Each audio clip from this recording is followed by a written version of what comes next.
Ilan kabuuang aklat ang bumubuo sa Lumang Tipan ayon sa kanon ng Protestante?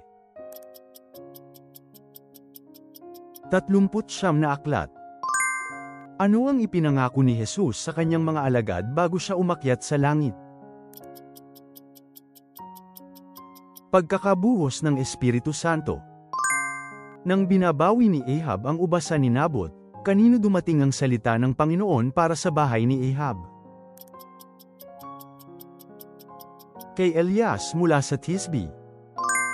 Ilang araw nagdaos ng piging si Ahasuerus upang ipakita ang kayamanan at kadakilaan ng kanyang kaharian. 180 araw.